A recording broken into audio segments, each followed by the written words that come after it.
मुख्यमंत्री महोदयांनी उत्तर दिलं। माझी मुख्यमंत्री महोदय आपल्याला विनंती अशी आहे की माझ्या स्वतःच्या कारखान्याची 1 कोटी 10 लाख रुपये गेल्यानंतर 1 तासात आम्ही सायबरला नोंद केली। FIR 1-2 तासात झाली। 1 कोटी 10 लाख रुपये 8 खात्यावर गेले होते, तिथून जवळजवळ 850 खात्याला गेले।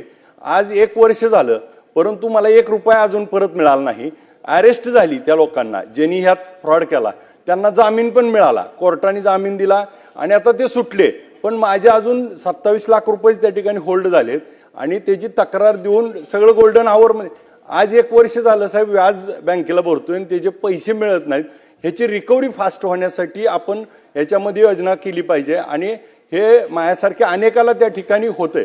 गोल्डन आवर 1 तासात साहेब तक्रार होऊन देखील आणि एक विधिमंडळात सदस्य असताना जर ही अवस्था असेल तर सामान्यांना याबद्दल शंका येते। आणि हे जे आरोपी आहेत हे राजरोज आज त्या ठिकाणी फिरतायत, त्यांची केसेस रिओपन करून यांना पुन्हा आज जेलबंद केल्याशिवाय ह्या वसुली होणार नाहीत आणि जोपर्यंत पैसे वसूल होत नाहीत तोपर्यंत जामीन होणार नाही। असे जर आपण कायद्यामध्ये काही सुधारणा केली तर ही लोक त्या ठिकाणी सुटणार नाही, नाहीतर जामीन घेतात, पुराव्याअभावी लगेच जामीन होऊन ते सुटतात।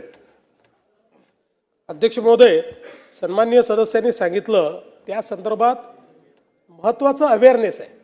आता सर तुमची केस मला पूर्ण माहिती नाही, पण साधारण या केसेस अशा होतात की तुमच्या अकाउंटंटला कोणीतरी फोन करतं, तो सांगतं की साहेबांनी तात्काळ इतके पैसे जमा करायला सांगितलेले आहेत।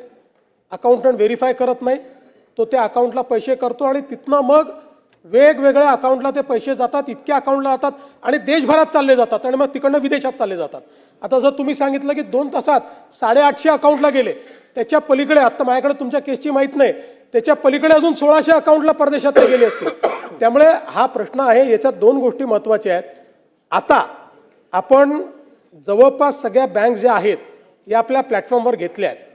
आतापर्यंत त्या नसल्यामुळे एकेकाला आपण कळवत आणि त्यांनी होल्ड करतपर्यंत त्या बँकेतनं दुसऱ्या बँकेत गेलेला असायचा।